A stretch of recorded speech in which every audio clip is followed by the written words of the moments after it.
During the quiz, I handed to you a copy of Homework 4. Does everybody have that handout?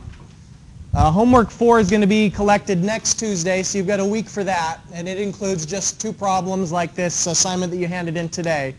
It's got the handout problem and then number 42. So of those, after today's lecture, you can begin on problem 42, and then Thursday's lecture will address the concepts you need to solve the handout problem. Okay?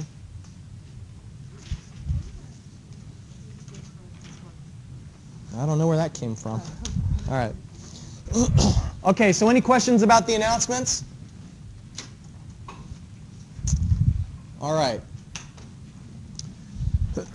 So on the screen there is the Moody diagram, which we've seen before.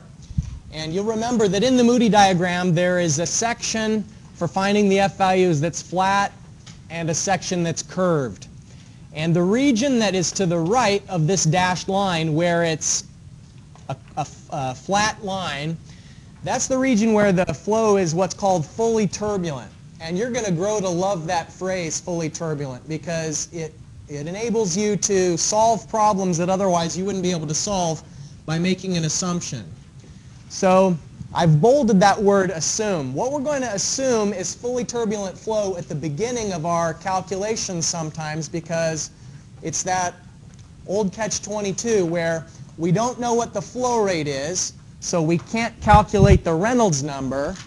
And without the Reynolds number, we can't find the f-value, and without the f-value, we can't find the flow rate. And so we're in this circle of not knowing things until we just start by making an assumption. In the assignment that you just submitted, you started off with maybe a guess value of f. Or in the second problem, they just told you f is 0.02. But we can do better than just take blind stabs in the dark with our f-value estimates by making the fully turbulent flow assumption. And what that assumption is, basically assume that you've got a really high Reynolds number. And so if you've got a really big Reynolds number, look at the equation. Since Reynolds number is in the denominator of this second term, a very large Reynolds number makes this whole term go to 0, and so basically it drops out. The f value is going to be calculated as a function of the k sub s to d, and the Reynolds number will become insignificant. And so the Moody diagram is basically a graphical representation of this Jane equation, and the region that's flat, where these lines are flat, is this fully turbulent flow assumption kicking in and demonstrating itself. So if we view how to calculate the f-value based on the Colebrook equation, now who can remind me what's unique about a Colebrook equation? What's the special name that we give to equations like this? It's implicit, right? And what makes it implicit?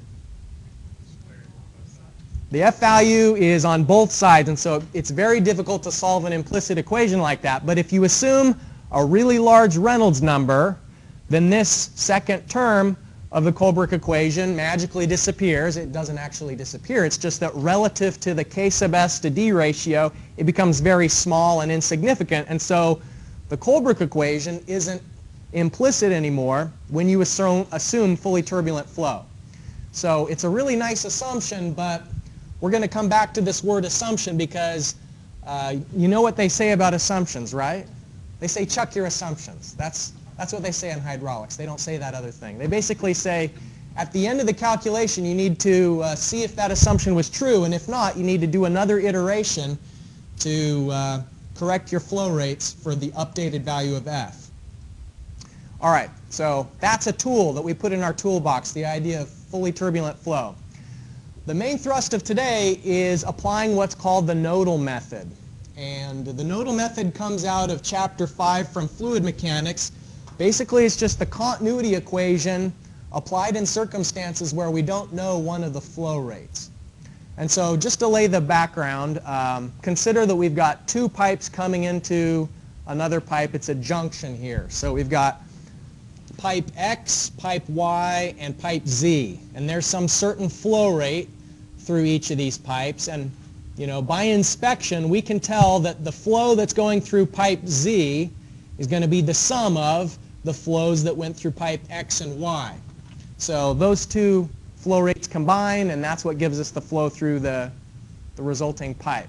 So we're going to apply the continuity equation at a control surface. Those little dashed lines basically means put an imaginary box around that intersection, and let's keep track of what goes in and what goes out, because whatever goes into that imaginary control volume is going to come out. Now the application to this principle is when we have an indeterminate flow network like it's depicted here.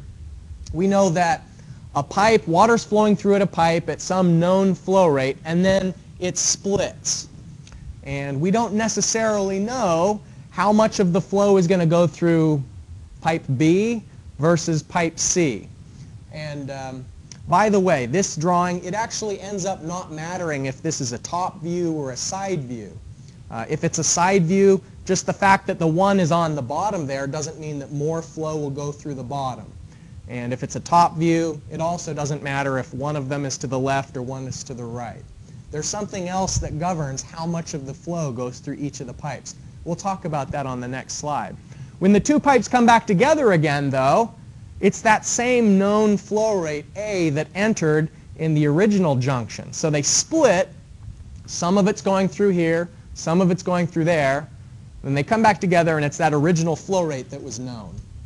So any questions so far? All right. So if we were going to be really meticulous about this and write equations that said how much flow is there in B, what we could say is that the flow in pipe B is however much there was in A, which we do know, minus the flow through pipe C, which at this point is unknown. But that's okay. We can have two unknowns in this equation. We also know the flow through this lower pipe C in terms of the known flow rate A and the unknown flow rate B. So we've got equations with unknowns, but luckily the continuity equation is the one that will allow us to join them together and solve for the unknown flow rate. We'll get to that in just a minute, but let's run a thought experiment. So here's that same pipe network. Let's just say, for instance, what if these two pipes, B and C, have the same length? What if they're the same diameter and they're made out of the same material, whether it be cast iron or plastic, whatever it is? So that is to say they have the same F value, the same roughness coefficient. So what would you guess about the relative flow rates through these two pipes if they're essentially identical? They'd be the same. Why? Just because they're the same. Okay, yeah. Because why not? Yeah, exactly. Yeah, there'd be no reason for, let's say if it's 10 liters per second. Now, if they're identical pipes, why would 6 liters per second go through the top and 4 go through the bottom? You know, there'd be no reason for it to. And so differences in flow have to arise out of differences in the route or in the path that the water can take from the origin towards the destination. So absolutely, the flows would be the same there. So let's change things around a little bit. We may not know the exact flow rate, but I think we can make a relative assignment here. They've got the same diameter, the same length, but pipe B is more rough than pipe C. So this upper pipe here is more rough. Those little elements, maybe it's made out of cast iron compared to a smooth plastic pipe in C. So where would more of the flow go? Would more of the flow go through pipe B or C? C. And that's because there's less resistance to flow. They say that water flows downhill. That's open channel flow. In closed conduit flow, water flows through the path of least resistance. And that's to say that it's not like none of the flow is going to go through pipe B. You know, some of it will, right? Yeah. So could you think, like, if that were the case, would you be able to maybe calculate, is there like a maximum flow rate that you could find out for C, and then say if the excess above that would be what B would be? You're headed in the right direction for sure. Basically what we're going to say is that the head loss is the same through both of the pipes. That's what ties it together, is that when the water gets to that junction, it has to look at the two routes. Now, it's not thinking and breathing and looking at stuff, but just to make a point, the water gets to the junction, and it has to look at those two routes and see no difference between them. The system will come into equilibrium so that the head loss is the same regardless of which route you go, because you're going to end up at the same junction in the end. So that's how you ultimately find out how much of the flow goes through one versus the other, is by matching the head losses. And we'll do a calculation that illustrates that. Other questions? All right, so obviously, like we were saying in this one, since pipe B is more rough, more of the water will go through pipe C than through pipe B. Not all of it, but more of it. Okay, now what about this? Pipe C has a larger diameter, but then the two pipes have the same length and the same material. So what will the water preferentially flow through if pipe C, the lower one, is bigger? More of it will flow through pipe C because there's less resistance to flow there. Okay, so you get the idea. We could go on, but let's ask this one. What if the diameter of the upper pipe is bigger, but the length is also bigger, and pipe C is more rough? Okay, so think in terms of which one of those is easier for the flow to get through. Well, let's see, a bigger diameter, that maybe argues in favor of pipe B, but pipe B is longer, so that also means more resistance. And so from the given information on this bullet point, we don't necessarily know which is the preferred route, not just from the qualitative information that's given right here. We actually have to substitute in the values and try and calculate how much head loss is there through each route. So the way that we do that is by knowing that regardless of whether water goes through one pipe or the other, the head loss is the same through each. Now, this is saying H sub F, meaning the head loss due to pipe friction, of pipe B is the same head loss due to pipe friction through pipe C. So if we substitute in the Darcy-Weisbach equation for head loss due to pipe friction, we've got F value, length, velocity, diameter, 2g, where g is the gravitational acceleration. So we know that if you increase the length of one of the pipes, a little bit less water is going to go through the one that has the longer length, because that introduced additional resistance to flow through that path. Or if you decrease the diameter of one of the pipes, what you've done is you've just shifted more of the flow through the other one that didn't have a decrease in diameter. Just to reiterate, it doesn't matter how you get from 1 to 2. And remember that when we use the energy equation, we have the notation. It's our common practice just to assume that what we call 1 is the upstream and 2 is the downstream. That's our sign convention, is that flow goes from 1 towards 2. So it doesn't matter whether you go through the top pipe or the bottom pipe. When you go from 1 to 2, you're going to have the same amount of energy loss. And so, if we had 10 feet of head at 1, and we know that there's 8 feet of head at 2, there has to be a loss of 2 feet regardless of the pipe that you go through. And it's not 1 foot of loss here and 1 foot of loss there.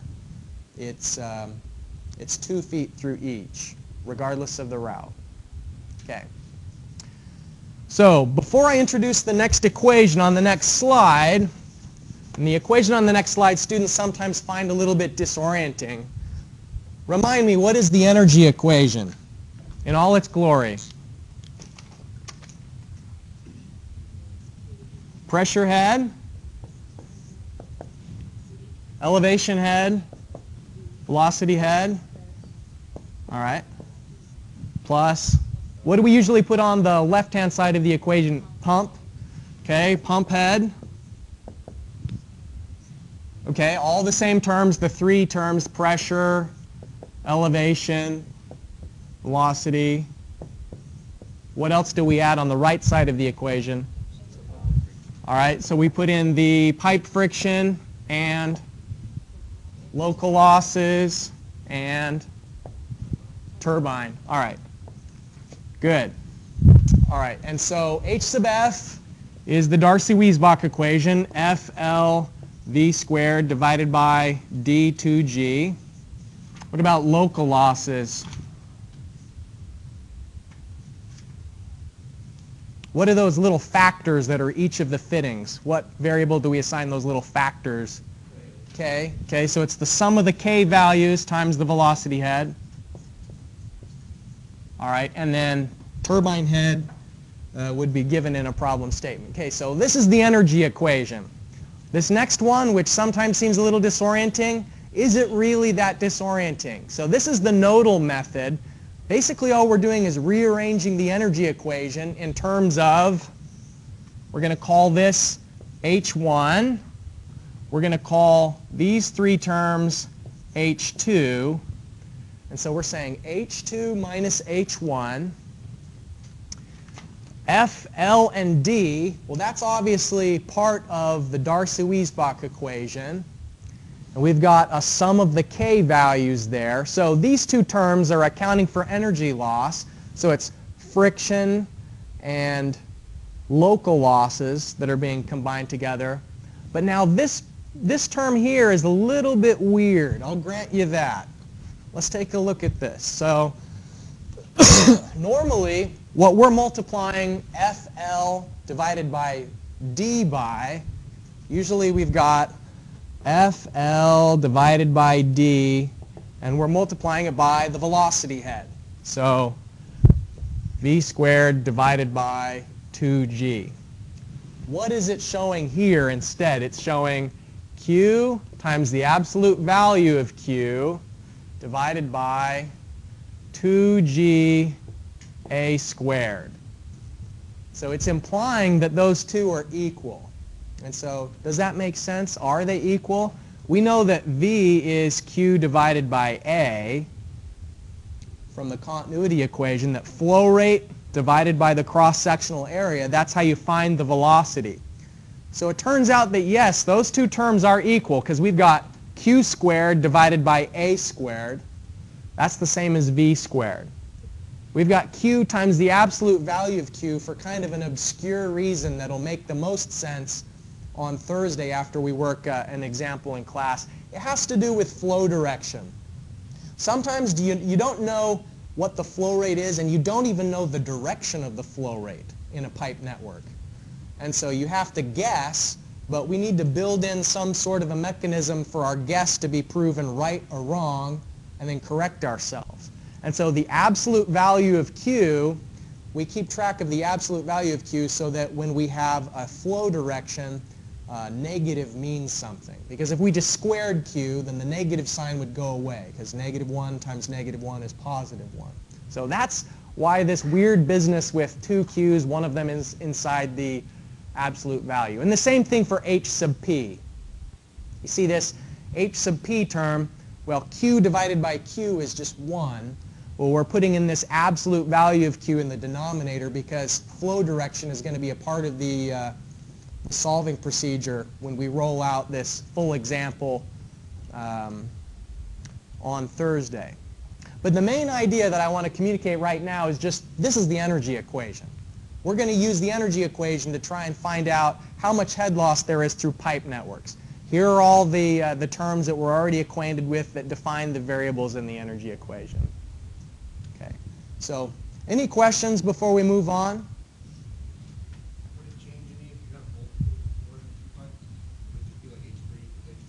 That's a good question. We can only apply this method between nodes.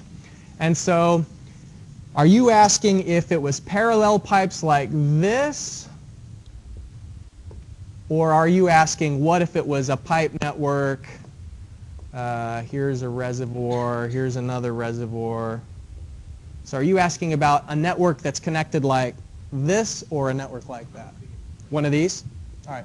If it's one of these, then the same thing that we said earlier was the head loss, it doesn't matter what route you go through, the head loss is the same through whether it's 2 pipes or 3 pipes.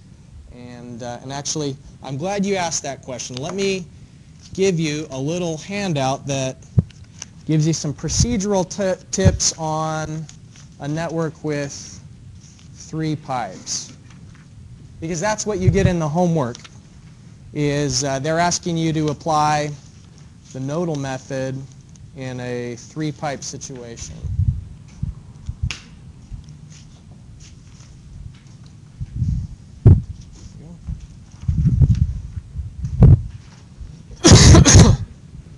So, yeah. Does this have, will this ever be changed because of the head loss due to a turbine? Because it has the pump. Right. It's got the pump turn, but not a turbine. But the turbine would just be a value given, right? You know, turbines aren't used in distribution networks. You know, like a turbine is extracting power. And so, you know, turbines are used when there's a dam or a reservoir. And so I don't think that there would be any instance where you're like extracting power in a pipe network. You know, certainly you'd be adding, like in a municipal network where you need to boost up the flow. So I think the reason why they don't include the turbine term here is just because it would be really uncommon, if not impossible, for a turbine to be in a distribution network. But I'm glad you asked that question because it was over there. It's in the full version of the energy equation, so why isn't it in that one? I think it's just a matter of likely application. Did everybody get a copy of that little help sheet? All right. I think maybe you missed that one.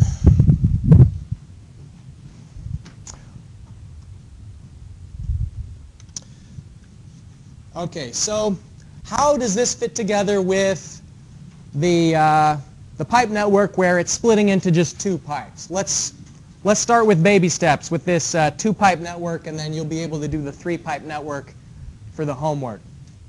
What we're going to do is we're going to assume that if we've got a certain flow rate coming into the junction, that the sum of the two pipes going out is equal to whatever came in. So the continuity equation, you know the old saying, two equations, two unknowns, and then you could solve it. Well, the two equations are going to be the continuity equation and then the flow through one of the pipes in terms of flow through the other. That's how we're going to solve the Nodal method problem.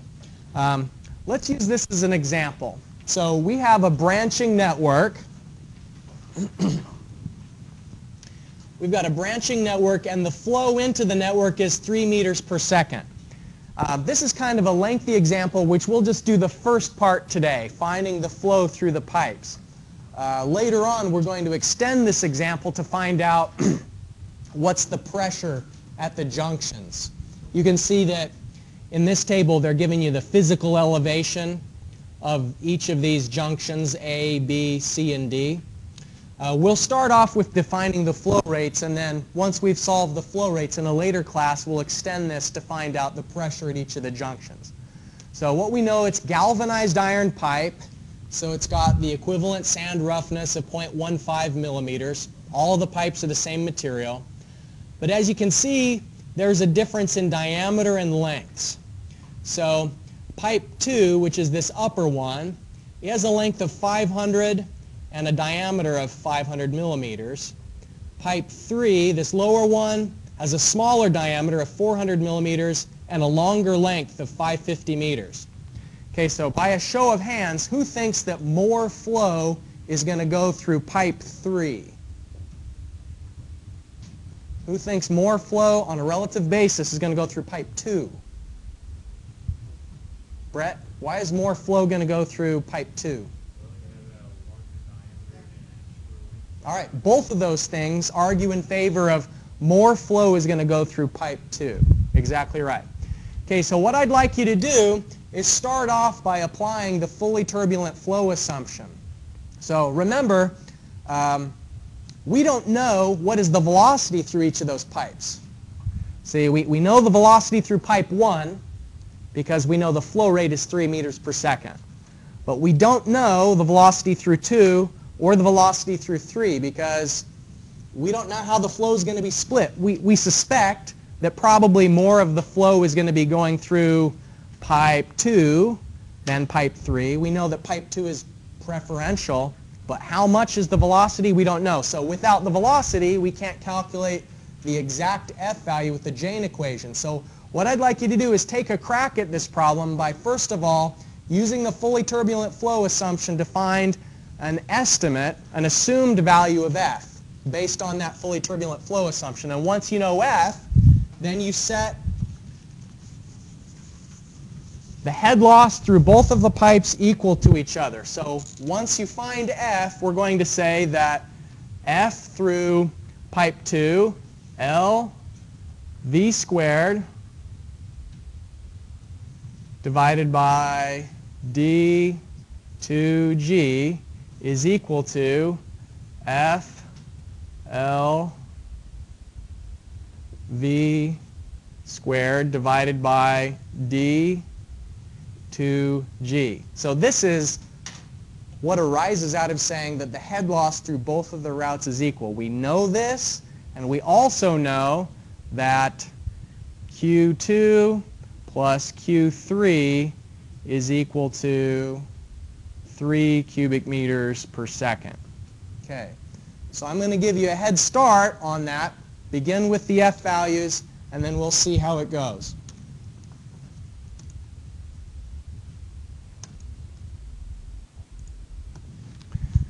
All right, I was circulating around and it looked like everyone was pretty successful with the fully turbulent flow assumption. The F value for pipe 2 is 0.0149, and the F value for pipe 3 is 0.0157. So that tells us a little bit about the preferential flow there.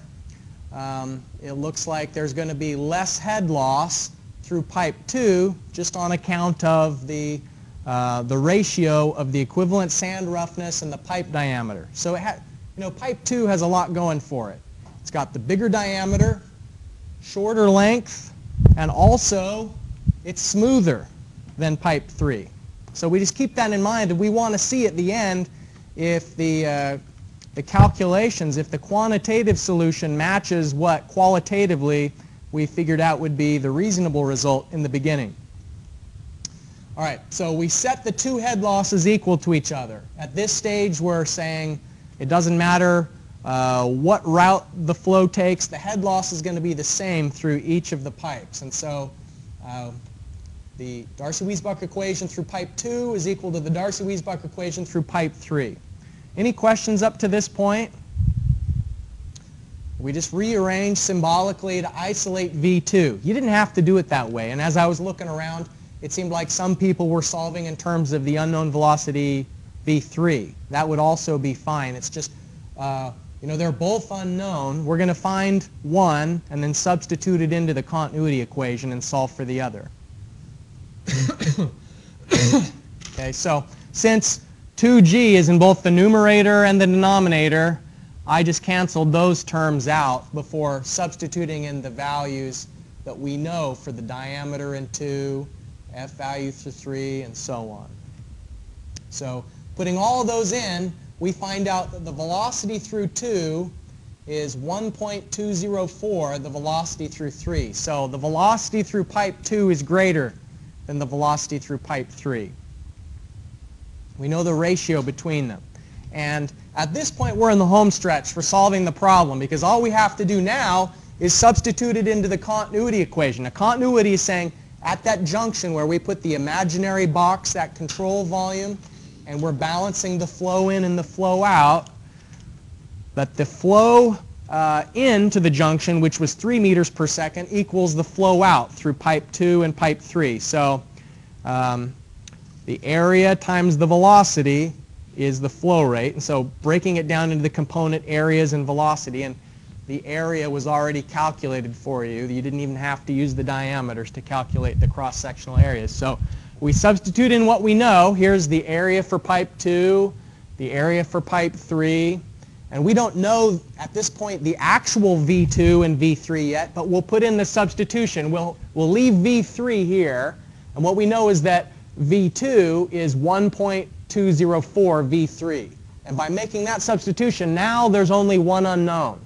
V3 is the only unknown once we make that substitution. So is everybody up with it right now? All right. So we solve for the velocity, 8.29 meters per second, and use the ratio of the two to find that the velocity through pipe 2 is 9.98 meters per second. And then we can put that into the definition for the flow rates to find Q2 and Q3. So how does that look? Any loose ends we need to tie up? I guess it would be nice just to check and see this is supposed to equal 3, right? So 1.042 meters per second, cubic meters per second, plus 1.959 cubic meters per second. If that doesn't equal 3, we're in trouble. Anybody already calculate it to see what the sum of those two flow rates is? 3.001 cubic meters per second. So that's, that 0.001, that's round off error. We're not worried about that. Continuity equation is safe for another day. We can keep using it. All right? Any other loose ends? I wouldn't ask it like that if there weren't, right?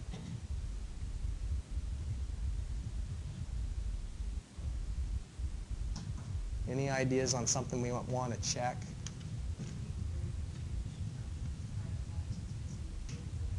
All right. Cassie reminded us that we made a big assumption at the beginning. We assumed that the flow is fully turbulent.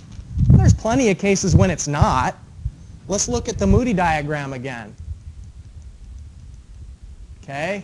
So we just assumed that the flow is to the right of that dashed line in terms of the relative roughness and the Reynolds number. Maybe it is, maybe it isn't.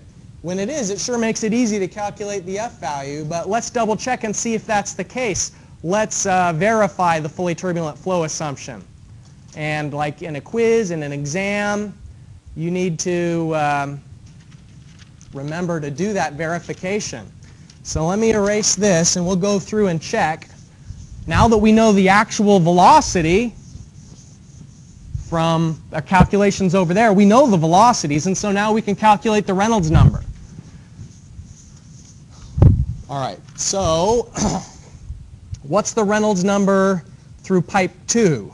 It's going to be the velocity through pipe 2, the diameter through pipe 2, divided by the kinematic viscosity of the liquid. So in our case, that's 9.98 meters per second. And the diameter through pipe 2 is 0.50 meters. And the kinematic viscosity, 1 times 10 to the minus 6th meters squared per second. Okay, so our Reynolds number through pipe 2 is 4.99 times 10 to the 6th. And Reynolds number is unitless. We'll do the same thing for pipe 3. It's the velocity through pipe 3, diameter through pipe 3, and the kinematic viscosity. So it was 8.29 meters per second. 0.40 meters is the diameter. And 1 times 10 to the minus 6th meters squared per second. Okay, that gives us a Reynolds number of 3.316 times 10 to the 6th. I went as far as putting it into the Jane equation for both. And so I like new F value by the Jane equation. Remember, the other way we could do it is Colebrook, or we could put it into, take a look at the Moody diagram. But at this point, you're getting pretty good at typing the Jane equation into Excel, so it's no big deal to do that if you're at the computer. F2 is going to be 1.325 divided by the logarithm. 0.15 millimeters is the relative roughness of the pipe. 3.7 times the diameter, which is 500 millimeters. And we have 5.74 divided by the Reynolds number, 4.99 times 10 to the minus 6th to the 0.9 power, and all that is squared. Okay, so the F value for pipe 2 is 0.01498. Fingers crossed that it matches our assumption pretty closely, yeah?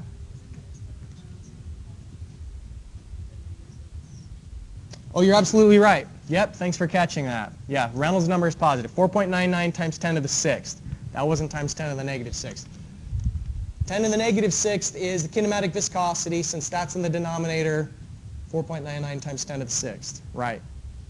So I'd accidentally put the negative sign there. Good catch. Okay, so the F value is 0.01498. How does that compare to what we originally assumed? It's very close, less than 1% difference. And so that's suitable. That it means that the fully turbulent flow assumption is valid for pipe 2. So we'll do the same thing, checking the fully turbulent flow assumption for pipe 3. F3 is 1.325. ln of 0.15 millimeters. 3.7 times 400 millimeters. 5.74 and 3.316 times 10 to the 6th to the 0.9 power, and we square the denominator. Okay, for F3 we end up with 0.01592. So is the fully turbulent flow assumption valid through pipe 3? Our original guess, oh, did I erase our original guess? Our original guess for pipe 3 was 157.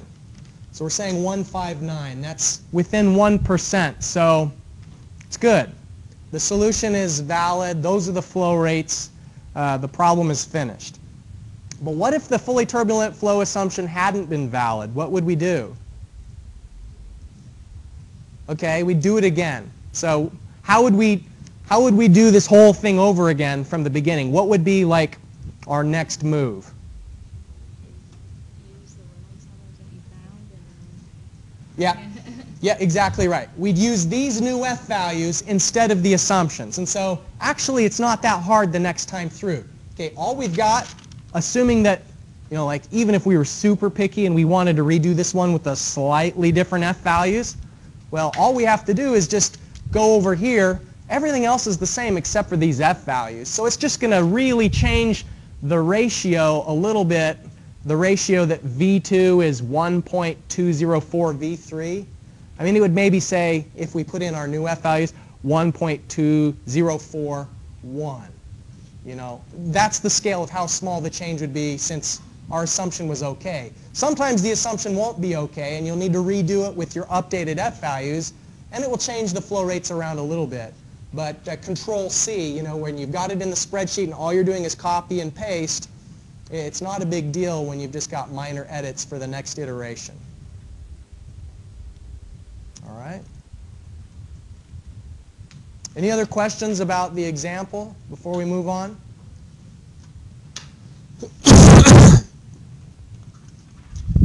All right, well, I just want to show you one other slide. I've given you a handout that summarizes these steps. Everybody has that multiple parallel pipes handout. All right, it is basically acknowledging that regardless of the route you take, that the head loss is going to be the same through pipe 1, pipe 2, or pipe 3. And so all you need to do to solve it is pick 2 pipes. It's not like you have to have 3 equations because there's 3 unknowns. You can do the same approach that we just did by writing the flow through pipe 3 in terms of the flow through pipe 1, writing the flow through pipe 2 in terms of the pipe through flow 1, and then continuity equation for all 3 of them. The same kind of setting them equal to each other, solving continuity equation. So I lay it out in a step-by-step in that handout that I've given you. All right. Well, let's take a look at the announcements, and then I'm going to turn you over to our visitors who would like to talk to you for a few minutes. Oh, we're going too far. All right, so just as a reminder, that next homework assignment, homework 4, will be due a week from today at the beginning of class. If you have any questions, feel free and stop by during my office hours, send me an email, and I'll be happy to help you. All right.